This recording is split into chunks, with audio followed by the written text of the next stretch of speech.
আমি বানাচ্ছি বড় একটা ঝাড়বাতি, বাড়িতে কালী পুজো, আর প্রত্যেকবারের মতো আমি নিজের হাতে প্যান্ডেল থেকে শুরু করে সব কিছু করবো। চলো বাজারে যাই, বাজারে গিয়েই তো ঝুড়ি কিনতে হবে।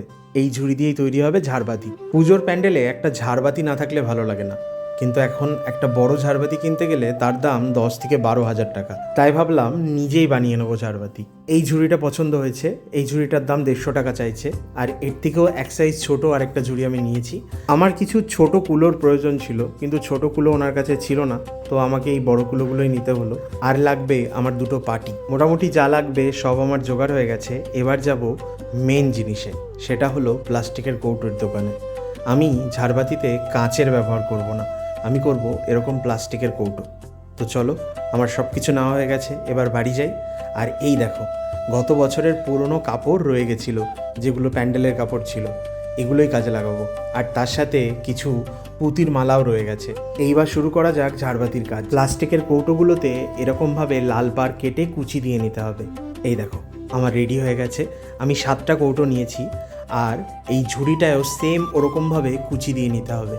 এখানে আমি গ্লু গানের ব্যবহার করছি, কারণ গ্লু গান খুব তাড়াতাড়ি শুকিয়ে যায় এবং উঠে আসার কোনো ভয় থাকে না, এবং কাজটা করতেও খুব সুবিধা হয়। এইরকমভাবেই পুরো কুচি দিয়ে আমি গোল রাউন্ড করে ঘুরিয়ে নিয়েছি। এই দেখো, বড়টা এবং ছোটটা দুটোই রেডি। আমি এরকমভাবে দুটো ঝুড়িতেই সাইডে এবং মাঝখানে কুচি করে নিয়েছিলাম। আর ভেতরে কি সাজাবে সেটা তোমাদের উপরে, তোমরা চাইলে স্টোন দিতে পারো, ক্রিস্টাল দিতে পারো, অনেক কিছু চেন ঝোলাতে পারো। আমার কাছে পিতলের ঘন্টা ছিল, তো সেগুলোই একটুখানি আমি স্টোন লাগিয়ে এরকম মাঝখানে ঝোলানোর জন্য বানিয়েছিলাম। আর আমি বোতলগুলোতে এরকমভাবে পুঁথি দিয়ে ডিজাইন করে নিয়েছিলাম। আর ঝুড়িটার মধ্যে আমি সাইডে সাইডেও পুঁথি যেহেতু বেঁচে ছিল, তাই আমি ভেবেছিলাম পুঁথি দিয়ে ডিজাইন করে দেবো। এই দেখো, এরকম লাগছে কমপ্লিট হওয়ার পরে। এইবার বোতলটা কাটার পালা। এটা সব থেকে কঠিন কাজ ছিল, আমি অনেক রকমভাবে ট্রাই করেছি, কিছুই হচ্ছিল না। লাস্টে চেনি হাতুড়ি দিয়ে ওটাকে কাটতে হয়, এবং এটাই সব থেকে পারফেক্টভাবে কাটা হয়, বোতলটাকে কোনো ক্ষতি না করে। দেখো, এখানে তোমরা ঝাড়বাতি বানালে কাচের জায়গায় প্লাস্টিকই নেবে, কারণ সেটা ভেঙে যাওয়ার ভয়টা অনেকটা কম। এই যে আমি লাইটের হোল্ডারটা লাগিয়ে দিয়েছি, এইখানে আমি 4টে ফুটো করে নিয়েছি যাতে আমি লাইটটা লাগাতে পারি। তো এখানে তোমরা না মাপটা দিয়ে তারপরেই ফুটোটা করবে, কারণ না হলে কিন্তু ব্যালেন্স ঠিকঠাক হবে না।